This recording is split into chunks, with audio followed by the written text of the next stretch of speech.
How to get insurance between jobs. Health insurance companies can be vicious, especially now that they too need to strangle with the global economic crisis. The possibility is made even clearer by the records of complaints against insurers. Anyone can be a victim, and it can happen with individual, group and job-based health insurance plans, so federal and state laws provide the legal protections. We must never forget, though, that these very same laws protect insurance companies as well. Employer-sponsored group health plan rules are basically the same in different states, for it is the federal government that set it. Additional state laws may modify protections, though.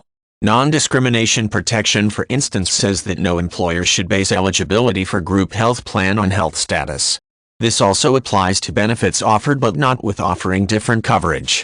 As with special enrollment period, 30 days should be given the employee to enroll or change health plan group.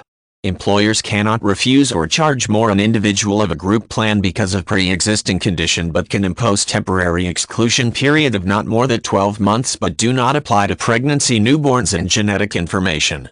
The waiting period must be counted along with the pre-ex. Receiving medical treatment within 6 months prior to enrolling in the group health plan can limit coverage. If previously enrolled to a group plan without 63 consecutive days break, a certificate of creditable coverage can lessen pre-ex period. In situations where claims were mistakenly not granted with employer-sponsored group plans, internal appeals process or independent external reviewer can help.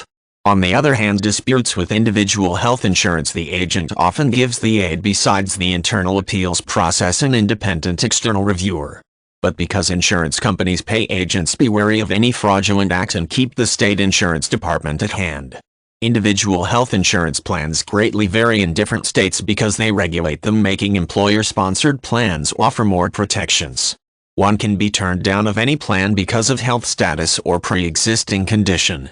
Other states, though, offer guaranteed issue, which means individual health plans are required to sell to all regardless of health status. Coverage is strictly limited with individual plans and may actually exclude benefits such as maternity and prescription drugs. Many impose high annual deductibles, while in some states coverage of basic benefits are a standard policy. Riders and exclusions may be offered depending on the state rules. Insurers may investigate past medical records and decide whether you have pre-existing conditions. To know whether or not this applies to you and to how long an investigation can be done, check on the state insurance department. Premium costs also vary from state to state, so know the rates. You may be living where there is community rating, wherein health status isn't a determining factor of how much the premium is. Durational rating, with which premium increases at renewal, may apply in your place instead of the first mentioned. Also know that there are states that allow re-underwriting, wherein premiums increase at renewal when you got sick. With association-sold health insurance rules for non-discrimination, special enrollment periods, limits on pre-existing condition, exclusion periods and credit coverage should not be mistaken to be the same with individual and employer-sponsored health plans. Differences may vary from state to state. Before deciding to join any large group, know the state protections that apply, such as whether or not a certain policy apply when you were out your state or within the place where you live. Insurers with complaints outnumbering others should definitely not be included in your list of options.